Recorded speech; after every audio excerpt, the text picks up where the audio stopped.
Actually, before I start jumping into everything about I'll introduce myself quickly. So my name is Michaela, and I previously worked as a canoe guide leading kids on long canoe trips. My favorite river to have guided is the Missinaibi, which I would love to go back to someday.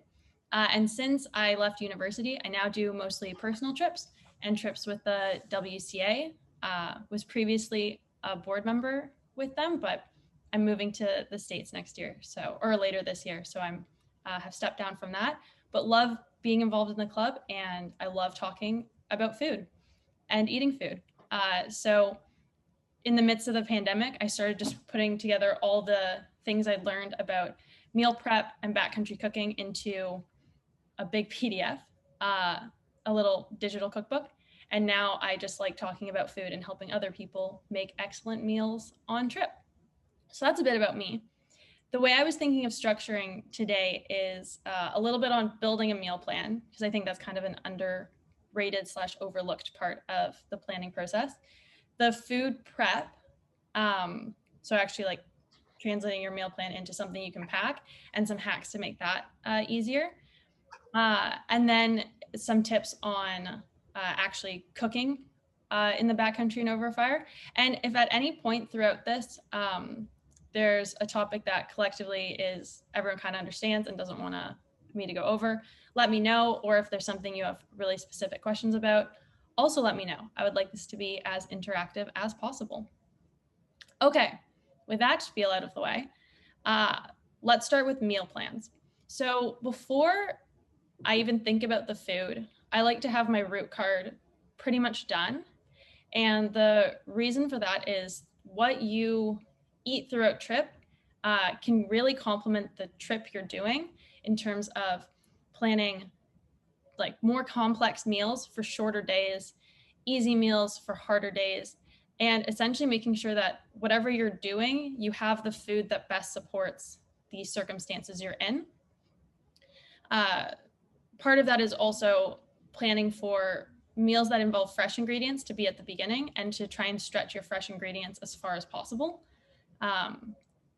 And then the obvious one would be ensuring that you have some easy, like you got to the campsite late, throw everything in a pot, cook up a delicious meal. But no one wants a one pot meal every single day. So it's helpful when you know that you'll have days that are a little bit shorter, that you can make something more elaborate and more fun. I really enjoy the process of cooking in the backcountry. So whenever I can, I like to have more involved recipes that I can kind of involve everyone in. Whereas I know there are some people that food is just fuel and they'll eat whatever. So I see we have a comment. Someone has asked, don't mean to interrupt, but will this presentation be able to read later? The file is going to go on, like the recording will be uploaded onto YouTube, but I won't be sending out these actual slides since they are part of a book that I wrote. But if anyone wants the book, they can let me know. Sorry, I didn't mean for that to come off kind of promotion-y. Anyways, so the other reason for building a meal plan at the beginning is to ensure you have balanced diet and nutrition. So many people end up just eating like pasta and rice throughout the entire trip, which is fine, but there's so much more variety you could be getting and nutrients you won't be getting if you have pasta every day. Another one is to bring snacks and to plan for the days that you're going to have really aggressive days, to bring extra snacks, and maybe on days where you think it might only be like a half day, you probably don't need to. Packing emergency meals, so you'll want to be planning that when you're looking at your route. I typically err on the side of 1 day's worth of emergency food for 5 days I'm out. I'm also a little bit of a paranoid person, though.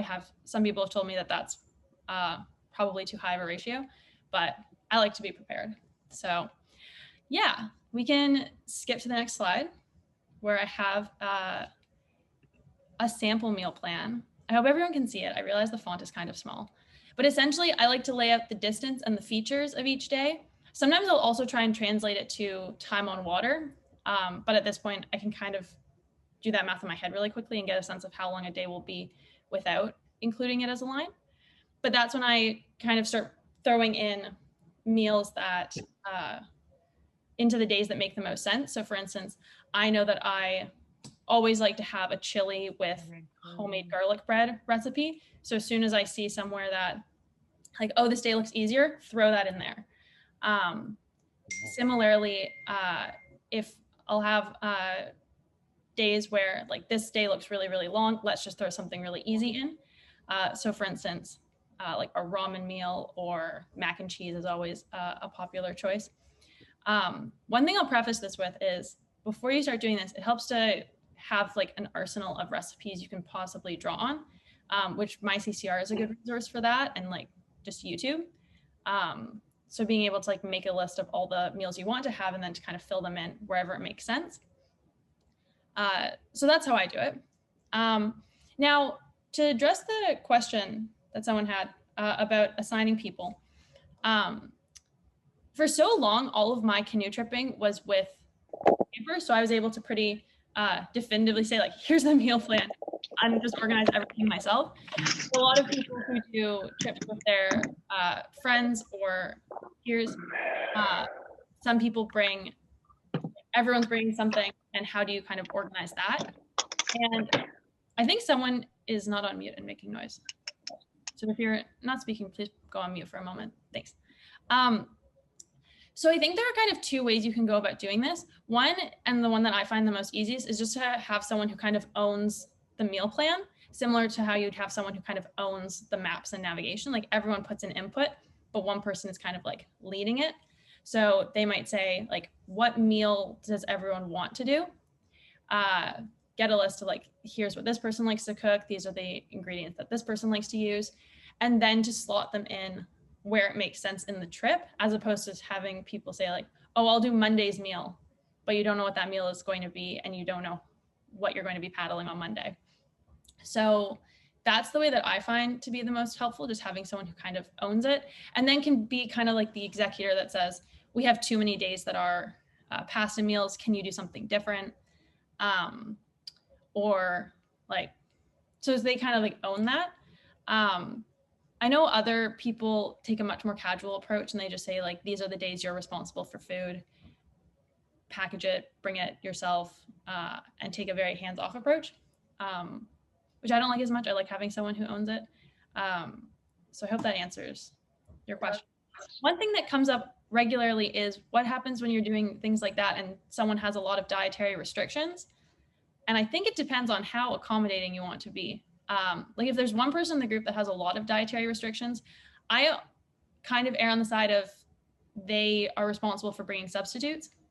Like for instance, I was gluten-free for a long time, so I just always brought my own pasta and would bring my own substitutes. I know some people like to accommodate everyone, so they'll say like, and just remember, we have someone who's vegetarian, so let's make sure there's a vegetarian option for every meal. I kind of think it depends on how accommodating you want to be and the style of the trip. You can definitely take a much more hands-off approach when trips are short, whereas when you've got a really long trip and space and weight and freshness are a little bit more difficult, then you really need someone, I think, in a leadership role that can say like, no, we all need to take a bit of accountability for ourselves. So I don't know, maybe that's a controversial thing to say, but that's how I approach it. Any questions on that before I go on? Someone else has asked a question. Challenge is portion estimation, especially when it comes to homemade dehydrated food. So there's two things I want to talk about here. One is that for those who maybe aren't familiar, dehydrating food is a way to essentially get excellent fresh-ish food throughout your entire trip because it's dried and doesn't go bad. It probably will go bad eventually, but not in like the length of a canoe trip.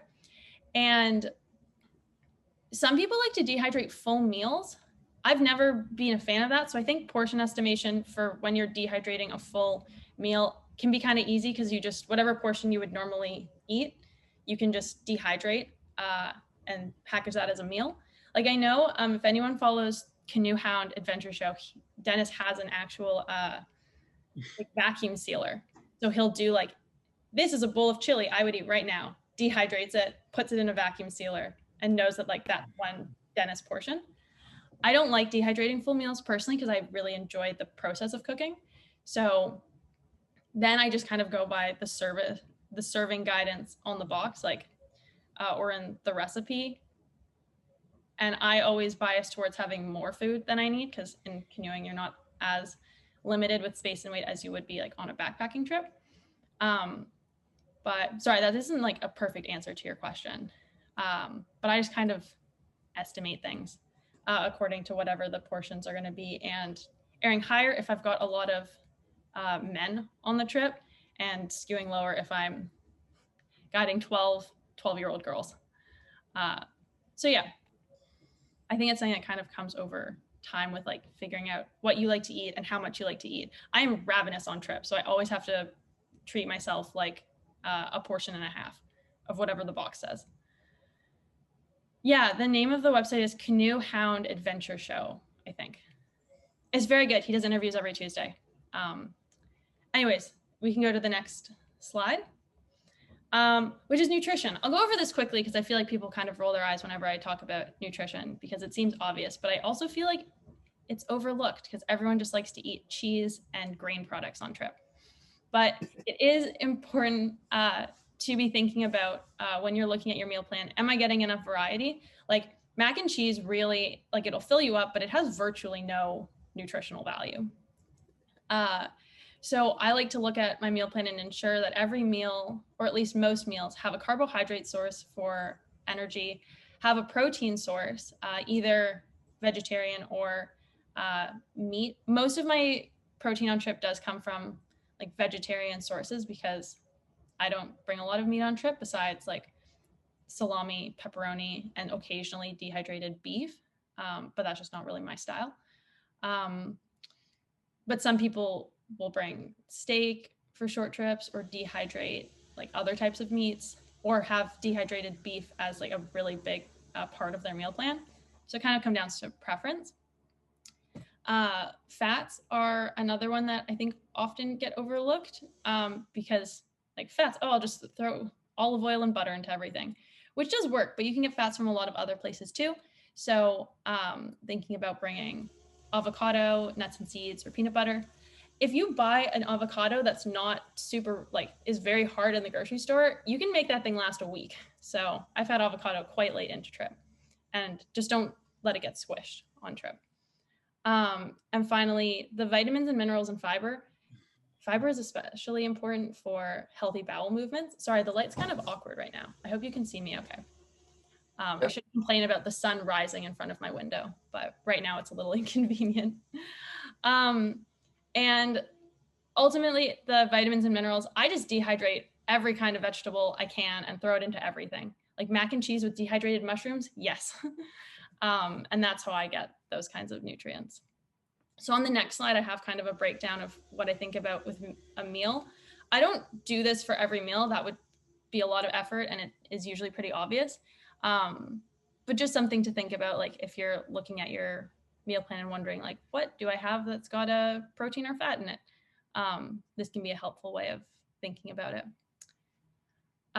So I think that kind of wraps up the meal, like the menu planning portion of this, unless anyone has any questions. I think the biggest thing to just, my biggest piece of advice is to really plan it around the route you're taking, just to ensure that, like, if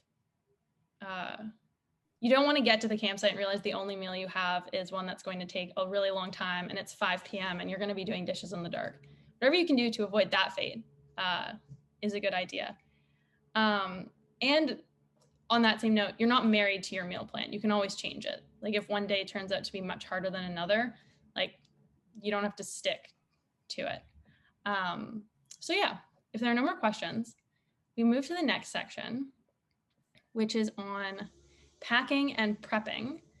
Can I just ask you a question, Michaela? Yeah. I don't know if this is for the last session or the next one, but what is the sort of cooking infrastructure that is critical in your mind? Oh, I have that. We can talk about that now. I think it's on slide 9. I have a list of equipment. I'm assuming that's what you mean, kind of like all. Yeah, okay, we'll leave it till then.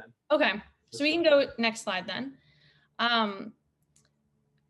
So I'll make kind of a sample packing list at the beginning. I'm more of this just as an illustrative piece for this, since I think, judging by you guys and just seeing your faces before on different WCA webinars, I'm pretty sure most of you canoe somewhat regularly, or very, very regularly. So you probably already know the kind of things that you bring on trip.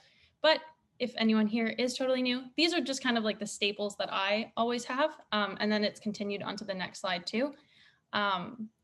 And sometimes if I'm kind of feeling a little like, not really feeling any of my usual recipes, I'll just kind of come back to my list of staple ingredients and go like, what can I do with beans and hummus? And then look for on YouTube, like camping recipes with hummus to get a little bit of inspiration. And the next slide is a continuation of more things that I bring. So yeah. Can I just ask about dehydrated hummus? Yeah. So do you make the hummus and then you turn around and dehydrate it, or? Yeah, I've never tried it with store-bought hummus. I usually just make my own and then spread it onto parchment paper and put it in the oven. So it comes out very crumbly, and you kind of just have to like force it into a bag. But then once you add some water and give it a stir, it's very good. So yeah. If anyone has other questions on dehydrating, I have done all of my dehydrating in an oven and have attempted to dehydrate everything except for like dairy, pretty much, and chicken and like most meats. So I have a lot of fun with it if anyone has questions. Wouldn't the fat in hummus cause a problem? People keep saying this to me, and I've never, and I get it because it should, but I've never found it to be an issue. I don't know if maybe like when I make hummus homemade, it's very solid, not the kind like when you get it in a store-bought container, how it's got like kind of that ring of oil around it. So I think I might just not have very oily or fatty hummus because it's always been fine for me. So I would say if you're having issues with it dehydrating funny with all the fat, maybe try making your own. So yeah. I just assume that the fat from the tahini I'm assuming you're using tahini in your hummus. Yeah. I don't know. I've never had it. That's basically like a nut butter, right? Yeah. Maybe I don't put in enough for it to be an issue. Okay. And maybe just how long, maybe it's just a matter of duration, right? Like fat can be dehydrated food. It's just maybe potentially it's not, you haven't been at room temperature for an extended period of time to which it would actually go rancid. Mm-hmm. Yeah. That's interesting. I know it takes a long time to dehydrate. I also do it in an oven though, so I have like such a skewed perception on how long things take to dehydrate. Yeah. Any other questions about just kind of like ingredients to bring? Or yeah, okay. Another thing I don't have on here is that I haven't gone into it too much myself, but there's a lot of packaged ingredients that people like to bring, like instant noodles or ramen packages or Bisquick. I never really got into that myself, mostly because most of my canoe tripping came from guiding kids, and camps have very, very low budgets. So we use like the most basic ingredients that were available all the time. But I have seen some ICCR recipes that get pretty creative with using Bisquick for stuff and a lot of like other kind of more ready-made ingredients. Anyways, we can move on to the next section, which is about actually prepping the food. And there's two parts that I want to talk about here. One is what you actually put the food in, and the other is organizing the food based on either pantry style or packaging food by the meal. And I'll get into that in a moment. But to start things off, I use a lot of plastic bags when I am prepping food. So if anyone has any recommendations for things that aren't plastic bags, I welcome it. I've tried using beeswax recently, and that works for like 2-day trips, or the silicone ones, but they're so bulky that it just doesn't make sense for a long trip. So if anyone has any tips on that, I would love to hear it. But for now, I buy lots of those plastic bags from Bulk Barn that have the open top. I guess you technically could use Ziploc, but I find they end up being a lot more bulky, and I don't like having to, I just don't trust them as much as I trust like a knotted bag. For grains, I highly recommend double bagging them, because a little puncture in the oats and suddenly your barrel is oatmeal soup. For fruits and vegetables, I'll package all of the individuals in small bags. So like, this is my zucchini bag and this is my sweet potato bag. And then I'll just throw all those into a big bag so that I can find them easily. For all other powders, they just go into small bags. You can buy like, I think it's like 5 liters. Like, they're really small and they're great for building up a spice kit, or things like baking soda where you really just need a small amount. For liquids, for anything small, I use travel shampoo bottles, or if anyone subscribes to like a meal subscription kit, I did Good Foods for a month and they send so much packaging. I stopped using it, but they sent me so many of these little food containers. They're like this big, because that's how they give you the oil and vinegar. So if you're subscribed to any of those, keep the containers because they're really helpful. For bigger ones, Nalgene is a good brand. Like, you can put them in the water bottle, or they have some like open top plastic containers that are just like a screw-on lid.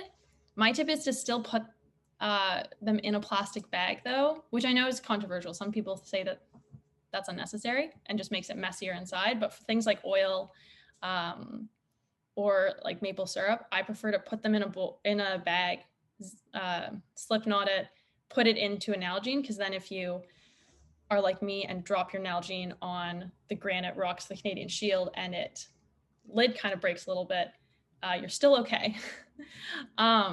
Or if you like make a mistake and don't do it up all the way, it's not going to leak all over the other food in your barrel. So that's kind of a tip from me. And another one is to label everything with a Sharpie, because especially when you're a few days into trip, you're like, this is a white grain, this is a white powder, which one is sugar and which one is baking soda, or which one is flour and which one is cornmeal. Actually, that one would probably be more obvious to tell the difference, but label everything. Otherwise, you might have some creative meals. I once messed up the sugar and the salt, which in hindsight was very silly, but it gave us terrible, terrible bread. Okay, so for our next slide, this is where we get into how do you organize the food, because some people are advocates for the pantry style, which is like you have one bag that contains all of your oats, or one bag that contains all of your flour. Whereas some people are more on the by the meal side of things, where they actually budget out like, this is the oats that we need for one meal, and these are the oats we need for meal number 2. And I err on the side of the meal because I have a hard time budgeting and portioning food when it's all in the same bag. The pro with pantry style is you end up with a lot fewer bags, and because you don't have so many bags, it can fit, it can pack a little bit nicer in your barrel. But I still do everything by the meal. So I'll have like a really big bag, because those open top bags, you can get like a 25-liter one. They go really big in size. I wouldn't probably ever do one that big, but you could. And it'll be like, here's the oats, here's the pasta noodles. Here are the vegetables that I'm going to put in here. Here is the portion of salami that will go into it. And then that all gets bagged. And it's like, this is dinner on day 6. On really long trips, I'll do that, but package 3 meals in one, just to make things a little bit more reasonable with the number of bags I'm using. So I might have like, this is mac and cheese. This is the mac and cheese kit for 3 days, or 3 days worth of mac and cheese. The only exceptions to that are things like oil, or things that are kind of like used a little bit everywhere, or like the spice kit. I just have those as their own thing. And another one is cheese. Don't portion out your cheese, because you can make cheese last a really long time. I had cheese the entire length of the Missinaibi, just 22 days. And using a good vinegar wrap, and in the last few days, we were cutting off a little bit of mold, but for the most part, it was mold-free, because you have a big block, minimum surface area, so most of the cheese is not coming in contact with air. You wrap it in a vinegar wrap and it'll keep for a long time. But cheese is another exception to that. I wouldn't divide cheese by the day. Same as this big salami. Pardon me? The same as the salami. Yeah, so, or sorry, what's the question? Like, do I portion out salami? Oh, no, I thought I was mute. Oh, But I was saying, you were talking about the cheese, and I was saying it's the same with a big salami.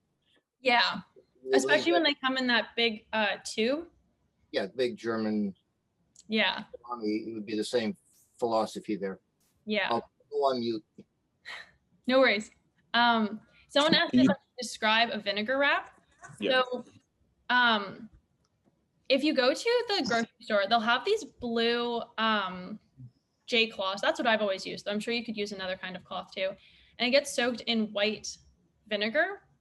And then you buy cheese in the like largest minimum surface area possible. So like just a big block of cheese. And then you wrap it in vinegar wrap, in the vinegar wrap, and then put that into a plastic bag. And that should stay mold free for a long time, especially if you don't open the bag. So, oh yeah, cheesecloth works well for a vinegar wrap. That makes sense. So for instance, what we did on the Misanabi is we had 3 humongous blocks of cheese. Like they must have been this big. And 2 of them, it was like week 1, week 2, week 3, plus a few days. And the 2 that were later in the trip, we just didn't ever open the bag. And so we're on day 15 and I open up a new bag of cheese. And I mean, you get a little bit of a vinegar tinge to it if you were to eat the cheese plain, but it doesn't come through in like recipes or anything. And it was totally mold free. It was as close to new cheese as you could expect to get on day 15 of a trip. So yeah, that's kind of a helpful bit to know. Let's go on to equipment, because I know there's a question about that. So this is kind of what goes into my cooking kit. So some of them are pretty obvious, like matches and lighters, need a fire and a stove, or a stove, otherwise we're not going to get very far. A knife and a cutting board. Oh, one thing that I've been seeing a lot of chit chat about on the Facebook group that I just want to throw my 2 cents into is, should you use your barrel lid as a cutting board? And my opinion on this is no, especially the outside, because I'll see people like set up their barrel and then cut right on top of it. And I'm like, well, now your barrel lid smells like salami. So that doesn't work for me. And the other one is like, I don't want my sharp knife touching my barrel lid. I've seen a lot of barrel lids that have like slices in them where someone's clearly done that. So I just bring a regular cutting board. Hi, Wrigley. One of Hi, the Pop. Oh, sorry. What was that? Oh, thought someone had something to say. Pots and pans, that's pretty obvious. And then also bring like a spatula and a big spoon for stirring and serving. Grill, especially if you're going to be cooking over a fire. Some campsites, especially those in like Algonquin and Killarney, will have grills at the site, but don't bank on it. Next one would be a stove, fuel, and fuel canister. Even if you don't like cooking over a stove, I personally don't, still bring one just in case it's been pouring rain for 3 days and you can't make a fire. Okay, ovens, the exciting part. There are 2 types of ovens that I like to use. One is a Dutch oven and the other is a reflector oven, and they unlock a whole new array of great recipes. Basically anything you can bake in an oven, you can bake in a Dutch oven. I'm sure there's actually a few things you can't do in a Dutch oven, but for now I'm going to say most things that you can cook in an oven, you can do in a Dutch oven. It's basically, if you're not familiar, a cast iron or aluminum, what the picture looks like, pot that sits on the coals, and you can put coals on top, so you get like a 360-degree heating experience. The cast iron ones work really well because they heat so slowly and distribute heat inside the oven really well. Aluminum is a lot lighter, but you will get a little bit of, like if you do bread, you'll expect like a small bit of burning on the outside. in the time it takes for the inside to cook, I found. But either way, things like egg frittata, bread, garlic bread, cinnamon buns. Some of them are a deeper dish and you can do like stews in them, though I don't do that myself. And a reflector oven is similar in the sense that it allows you to kind of replicate the oven environment with a fire, but it essentially sits on the side of the fire and the heat goes in to this cool designed, well, you can see in the picture what it looks like. And it creates kind of like an oven. So you still need like a baking tray or a like little cake pan, but you can make something in that, put it there, and then halfway through you just rotate it and you can make a full cake. Or I like to do brownies in there. Other items I like, depending on how tight I am for space, is an AeroPress coffee maker. I've tried a lot of different methods for making coffee, and that's my favorite one now. And salad mixers, those ones that have like. It's about how to prepare food for an interest. Pardon me? I remember that. Don't bring any coffee. Well, did we have 20? Did they have 24 cans? I don't know if you're talking to me and the whole group or each other. Okay, anyways, I'm gonna keep going. Salad mixer can be nice for, I only bring that if it's a short trip because it's such a specific thing for only a couple uses. But for making dressing and powdered milk, it's helpful. Especially being able to like shake and pour. And on hikes, this talk is geared at canoeing, but if you're wondering, on hikes, I like to bring a bear canister. At the end, I don't know if I included a slide on it in this, but we'll talk a little bit about keeping food safe from bears, because I'd also be interested to hear what everyone else thinks, because there's this like to hang or not to hang debate going on. So let's continue on. I can't even remember what slide I have next. Oh yeah, cleanup.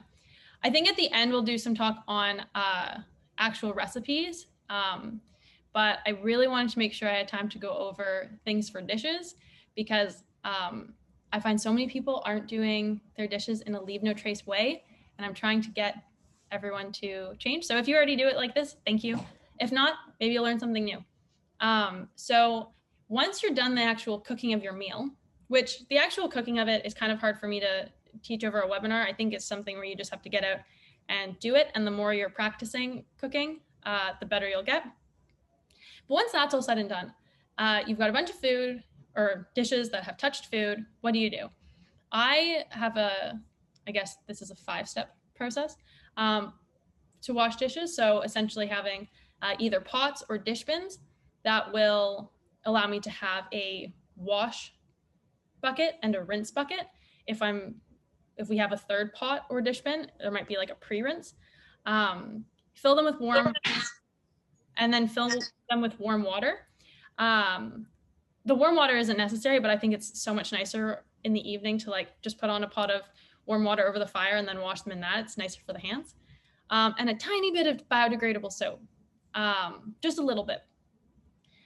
Before putting the dishes into the water, I'll scrape off as much as possible into the garbage bag. If it's a really small amount, I might try burning it. But I find most people don't, especially in the mornings, don't burn their food enough to correctly burn food as a way of getting rid of food waste. So if you're unsure or you have a lot of food, just put it in a garbage bag. Then wash them in the wash, then rinse them, and then I like to flip them on top of an overturned canoe or on the rocks to let them dry. Don't package them up right away, because either when they're wet and then they get stacked, they get sticky. They just start to smell like mildew. And I don't know if that's actually mold growing on the dishes themselves. It probably isn't, but it gives them a weird smell. So I avoid that by just letting everything air dry. With your dirty dishwater, take a walk into the woods. I think the guidance is 200 feet from any water source, and dig a cat hole. So just like a little hole, pour it in there, bury it. Be careful when you're pouring the water into the hole that you don't let any food scraps that you missed get in there. Those can just go into your garbage bag. And then once that's all said and done, you've got clean dishes and the environment is super happy. So I just said a lot of things, but only use a small amount of soap. Avoid any food getting anywhere other than your garbage bag, and bury your dishwater. Some people will just kind of pour it over a large stretch of water, or over a large stretch of land. But Leave No Trace has said that they don't like that. So instead, bury it. I realize I went over that very quickly. So if anyone has questions, let me know. But most people don't like to talk about dishes, so I'll move it on. The other kind of, so we can skip to the next slide. I think it might be 2. Oh yeah, here's just the finishing of me talking about dishes. We can go on to food and animals because I think that is very important. Someone has asked, what do you do with used coffee grounds? I pack them out. I just put them in my garbage bag and pack them out with me. Some people burn theirs, but I've just never been in the habit of doing that. Are there any other questions? Okay, if not, that's fine. So the last thing I want to talk about before I kind of get into meal ideas and stuff is avoiding contact with animals. You're far more likely to be bothered by like raccoons and squirrels and chipmunks than you are with bears, although everyone likes to talk about bears. And my view is number one is just to keep your campsite as food free as possible, like no food in the tents. If you spill something, you pick it up. Don't leave food that hasn't been burned all the way in the fire. And basically just minimize the chance that your campsite smells like food. If you're camping somewhere really popular like Algonquin, that's going to be difficult because the people before you didn't necessarily do that, and the animals have probably already realized like this is a place where people camp and like to drop pasta noodles. But if you're somewhere more remote, you can pretty much you can feel pretty confident that your area is not yet associated with food. So by correctly disposing of your garbage and your dishwater, and by keeping the area around your campsite as food free as possible, it's less likely that you're going to be bothered by animals at all, but that doesn't mean that you shouldn't still do something about bears. So my general guidance is if you're in an area that gets a lot of human activity, like Canoe Lake, Algonquin, you probably do want to do a bear hang. I don't personally like hanging barrels, so I never do, and that's a personal decision. I instead walk my barrel out a good distance from the tents and clip it to a tree, like using the barrel harness, which technically, I guess, is not the recommended thing, but on a short trip like that, worst case scenario, the bear gets into my food and then I just have to end my trip shorter. Just because I don't feel comfortable hanging a barrel because I'm not confident enough in my knots to not have that come crashing down on someone. But that's a personal choice. In an area that doesn't get a lot of human activity, I still do the same method, or sometimes I don't. I just walk them far away and I don't necessarily clip them, but that has over the years become my kind of go-to, is just clipping them to a tree. Because I feel okay that the bear could, I would be impressed if the bear could get the harness straps unbuckled. If I am doing a bear hang, do it, kind of follow the general guidelines and away from the campsite. But I'd be interested in if anyone else has opinions on kind of to hang versus to not hang versus what to do, just because those are the methods I found to be helpful over the years. I've also tried things like a bear float, where you put your barrel in a canoe and like push it out into the water tied with a rope. But the only thing worse than losing a barrel is losing a barrel and a canoe. So I don't do that. But yeah, so if anyone wants to throw in their 2 cents. I would say just hang if you can, but as you had noted in the past, there's just certain cases where you just can't find the perfect tree in a lot of cases. So be diligent, keep it far away from your campsite, and out of sight, kind of out of way, out of earshot, so that be done. I know a lot of people actually practice the opposite in the longer distances. They don't want their food to be taken, so they have it close by. So if something wrangles around with it, they'll actually be woken up. Likely it'll happen at night. Yeah, actually on the Missinaibi, there was a point where we would put the food near, like the kids slept over here. I slept in my tent with the co-guide over here, and we kept the food near us with paddles stacked or kind of like leaning on top of them. So at least if an animal came over and tried to touch the food, the paddles would fall down, which would either scare them off or alert me that, ooh, something's touching our food. So that's a good point.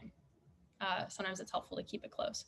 There's also a guy who's a very accomplished backpacker who backpacks everywhere, and he sleeps with his food, which I think is an interesting take. But anyways, I'm getting us sidetracked. So we've done the same as what you're recommending, and we've never had a problem with that. Mm-hmm. Taking the barrel a little bit away and tying it to a tree. Yeah. And also all the stories I've heard from people who have had their barrel messed around with a bear, it's always been that the bear is like dragging their barrel away, not that the bear is actually like getting it open. Like I know in some circumstances people have had their barrels like broken and torn open by a bear, but in most cases it's just that the bear is, they see their barrel being dragged off by a bear. But if it's attached to a tree, I hope we won't be able to do that. So that kind of concludes the, I guess all the theory, if you want to call it that, of what I think about with backcountry cooking and meal prep. And I wanted to leave the last bit for either like random off the cuff tips for meal planning on canoe trips, or if anyone has questions or ideas about things. So now's the time. Pardon me? So if anyone has questions, either speak up or you can put a question in the comments thing. Otherwise, I can just kind of talk about some resources for finding recipes and just kind of like random tidbits of helpful information I've found over the years. So one would be, if anyone, I don't know why I only recently discovered this a few canoe trips ago, but if you don't do it yet, bringing your canoe up to where the camp, like where your kitchen area is, and then flipping it over. You can put like 2 big logs down and the canoe over top. You've got a table. Just don't put a hot pot directly on the canoe, because then you'll get a little indentation where the pot was, especially if it's one of the plastic canoes. Another kind of random tidbit of information would be the places to find recipes. If anyone's not familiar with it, on my CCR, they have a whole recipe index, and there's got to be like 100 random recipes. That is a place where I now more recently have taken a lot of inspiration in. Yeah, that's a good resource. I think also YouTube, of course. I know everyone here is into YouTube videos in the WCA, so there's a lot of resources there for where people actually demonstrate making food. I would highly recommend learning how to make bread in a Dutch oven on trip, because that is a huge game changer, especially on long trips when you can't make wraps last a long amount of time. Actually, this is kind of an aside, but one thing I want to, I'll maybe add as my additional tip is lunches can be really difficult when you are on a longer canoe trip, because like bread doesn't last, people get tired of wraps after a while, and you can't, unless you have kind of a shorter day, you might not necessarily want to be cooking something in the middle of the day. So anywhere that, if you're cooking pasta one night, I recommend doing a full extra serving and then making like a pasta salad that you can put into a plastic container or a plastic bag to have the next day, because that's a nice break from having just the same wraps every day. Same goes with like quinoa. If I was already cooking it, or if I'm cooking something that doesn't use the pot, I'll just put on a pot of quinoa, chop up some veggies, and make it like have some olive oil and vinegar and spices on hand to throw into there, which is like a little bit of a messier lunch because you have bowls involved, but then I'll just put all the bowls into the barrel and wash them when we get to the campsite. Oh, one point, I didn't mention this before, but the garbage that potentially has food in it. If you're going to be hanging or dealing with your barrels, include that there too. Some people keep it in their equipment pack, but it smells like food, so don't do that. Anyways, another example of a lunch that's not wraps would be like, I think they're called Buddha bowls, but it's basically just like random ingredients with hummus.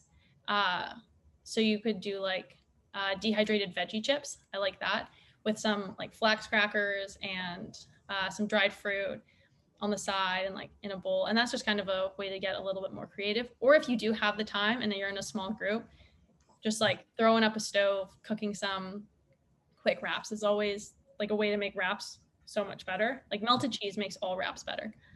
So those would be my like random lunch tips. I see some chatter going on in the chat just about Eurosac. I actually tried one and I was quite impressed. It's like feels very durable, though it's still to just have in a bag makes me nervous to think about, but supposedly it's fine. Yeah. So I have an Ursac. I use it for solo trips mainly because they only get so big. Yeah. I multiple very expensive bags. It's kind of handy for solo trips. Gives me a better peace of mind than just a normal dry bag hanging off somewhere. Yeah, that makes sense. Yeah, I purchased the extra large of it, and it still is limited, but you could always have a couple of them for backpacking trip stuff like that. It's ideal. Haven't had anything go in it yet, so. Yeah. Someone has asked, I often bring cooked and dehydrated grains, veggies, meats, and place in an Nalgene or thermos in the morning, pour the correct amount of water, and it sits ready for lunch. I like that idea. Kind of like a slow cooked lunch. Into that. So yeah, my biggest advice with all backcountry cooking comes down to just like practice. Even if like I've been trying to get better at using my reflector oven. So I just have like a little fire pit in my backyard. One of the ones that you like sit in between some chairs, and have been making fires in that and cooking with the reflector oven just to kind of get better at it. So especially right now when in Ontario can't exactly cook, like just going out there with either a fire pit or your stove and just experimenting with things.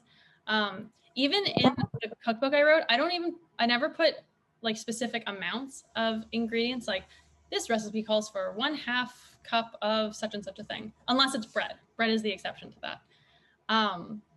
Because I think of it as being more art than science, and you kind of just figure things out as you go along. So especially if you want to practice like dehydrating and then rehydrating over a stove, like that's a good kind of hobby to take up when you can't leave your backyard.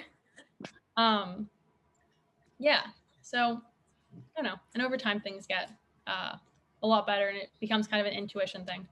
I always figure I'm actually a very bad cook, and just bad in general at like feeding myself in the real world. I don't know why on trip I suddenly have this like passion to make good food. But I figure if you can do it in your house, you can do it on trip some way. So yeah. I don't know if anyone else has anything. Have you ever experimented with cold soaked meals? I have not. I don't even know what a cold soaked meal is. If anyone wants to chime in, but I don't know what that is. Oh, so yeah, okay. Okay, still don't know what cold soaked meals are. But yeah, okay, so that kind of wraps up everything I had to talk about. If no one has questions or things they want to talk about specifically, feel free to drop off. Or if you're like, finally communicating with a group of people that aren't in my direct household and you just want to chat about canoeing. Can I just ask about a Dutch oven? Yeah. I've got a 7-liter cast iron one. I think it weighs 19 pounds. Would you, I mean, is that the type of thing you would take? And are there, if it's a portage heavy trip, would you sort of leave that one behind, or is it worth it in your mind for any trip, no matter the circumstances? So if it's 19 pounds, I would never bring it. Okay. That's very. So they make lighter ones or smaller. Yeah. That's 7 liters.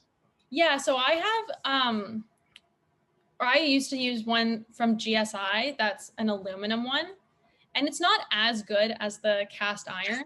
As I said, I think before, the edges of things always are like a little too crispy, but it gets the job done. And I think it weighs 5 pounds. It might even weigh less than that, actually. It's very, very light. I've also used a pretty small, I think it was only like 4 quarts of a cast iron one, which is pretty small. And it was pretty light, but that was for a river trip where we only really had one big portage. I think if I was going to bring a Dutch oven like on a flat water canoe trip that had a lot of portaging, I would only go aluminum. The cast iron ones are just so heavy. Yeah. Good for car camping, maybe. Yeah, and I find that so many of the Dutch oven recipes online are designed for people who car camp. So like, look at all of these ingredients, and like all the images are them with like on a picnic table, and they've got, I don't know. Definitely feels like it's targeted at the car campers. But the aluminum one is, I was quite impressed with it. I was able to make bread and everything. It's very suitable for a river like the Nahanni, which has one portage.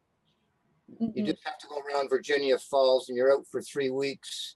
So an outfit like Black Feather is cooking every night in a Dutch oven. And they have a whole Dutch oven cookbook. Oh, really? I didn't know that. Well, they did. It's a long time ago, but they. Oh, I'll check that out. I find that there's still so much more I could be doing in a Dutch oven. Because I mostly do the like cinnamon buns and bread and like a couple egg things, but I feel like you could get really creative with different things in a Dutch oven, and I'm not even like scratching the surface yet. Yeah. Oh, another thing that I bring up is a lot of things that are like, I've recently discovered that Amazon has so many different types of dehydrated and dried ingredients. And then there are also like local Canada places that make substitutes as well, like dried eggs that are, because dehydrating your own eggs, I don't think you can really do. I've never tried it. But I always hear bad stories when people try it. But like getting powdered eggs or dehydrated eggs. And someone just brought up dehydrated chicken, which I'd never heard of, but that would be a cool thing to try out. So I actually had great success with dehydrating eggs last summer. Oh, yeah? Yeah, in the Excalibur dehydrator. Oh, cool. Okay. Worked really well. Would you cook the eggs before you dehydrate? Or are you talking raw eggs? No, they were raw, and then we made them into scrambled eggs. It worked really well. They were great. Cool. I should try that out. I feel like I really just need to get a dehydrator, because I try and do everything in my oven, which is mostly fine, but I think a few things just like need a proper venting system that I can't get with my oven. But yeah, I should try that out. Anyone else have fun tips? I feel like I've all the talk. Worry about food security by having all the food in one canoe or 2 canoes instead of spreading it out? On the trips I've guided, we've always had 3 barrels of food, kind of like a breakfast / dessert, a lunch, and a dinner, just because there were so many people, and those would all go into like a different boat. I never really think about that as being an issue though, but I'm thinking like if you were on if I was on a river that was like a continuous river with like lots of like continuous swifts or like continuous current like up north, I probably would think about spreading out the food in between things, just because if you lose a barrel, it's just going to keep going. But I've never worried about actually just losing a barrel on the southern river trips or on my portage trips. Yeah, I never really thought about that. But it makes sense why you would want to not have all your eggs in one basket or eggs in one barrel. Another good resource online I find is Kevin Outdoors. I think you did an interview with him. Oh, yeah. Kevin Outdoors, he's got some really good practical videos regarding dehydrating if you're just getting into it. Yeah, and good recipes as well. I think he's actually he's due to come out with a cookbook himself this year, I think. Yeah, I'm excited to get that myself.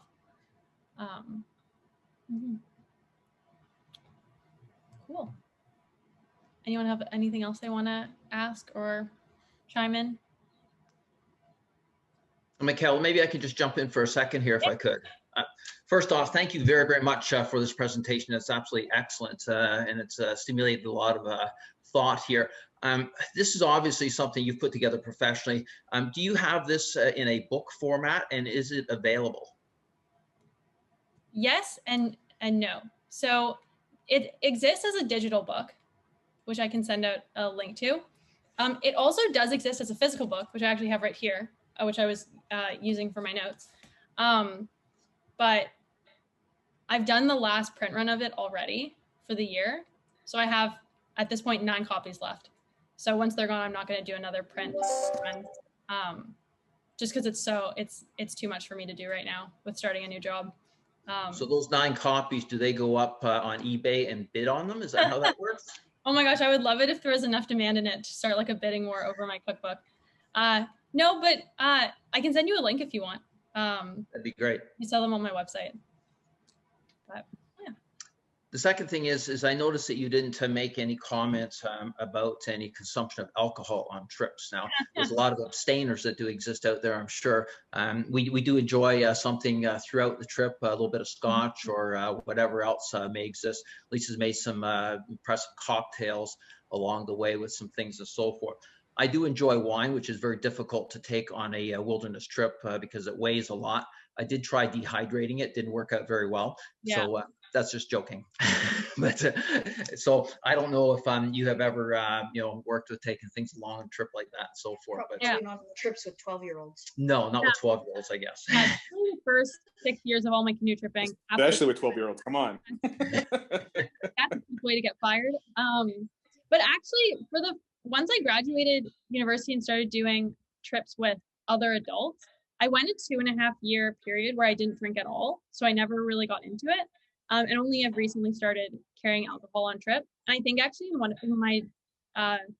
the YouTube videos I put up of one of the WCA trips, you can see that on top of the dry sack, there's just throughout all the rapids, not secure anything, there's just a box of wine. Because it had gone wet and was just a soggy bag of wine sits there throughout all the rapids, which is kind of funny. But with short trips, we bring boxed wine. And for the longer ones, a nice whiskey or a nice flask of, some people like whiskey. I prefer other things. I love Bailey's as like, and there's someone who I canoe trip regularly with now who has the Bailey's cream that he's like, let's give your coffee a kick in the morning. So I now think I'm having like half a shot of alcohol before I even start canoeing for the day. So that's probably questionable, but it's kind of a fun way to make coffee, which over a stove or over a fire can sometimes taste a little blah, to make it taste good. So that's what I'll add to that part of the conversation. Thank you. Find a nice scotch is nice as hand in the little what do you call those little platypus bags it's quite easy. I brought along before wine in little Tetra packs, little like 1 liter cartons. You can see them at liquor stores as well. Or at least in where I'm at, that you see them once in a while in liquor stores, and they're quite good. But as you noted, like they're quite heavy over it, depending on how long and how much you plan on consuming. But yeah. Mm-hmm. Apparently, there's a company that's in the process of coming out with a powdered alcohol. I think they like secured the patent for it and are now like ramping up production. But they said that it takes their process removes the alcohol. So you could have like, you have a wine flavored beverage or like rehydrated wine, but without the alcohol content. So that sort of defeats the whole purpose of it. I was like, I guess if you really just love the taste of red wine and want something kind of similar, but isn't that just grape juice crystals? That's what I said, but I don't know. I don't see how you could ever get to dehydrate any kind. Like if alcohol evaporates at a lower temperature than water, then you're SOL when it comes to actually getting any kind of alcohol in a non-liquid form. Yeah. Maybe Jello shots, but I think that's as close to solid as you're going to get. And good luck with maintaining that. Yeah. Fun. Yeah. If there's anything anyone else wants to add in, otherwise I can let you guys go and get back to your Saturdays. Yeah. Well, thank you very much. That was absolutely wonderful. Oh, thanks.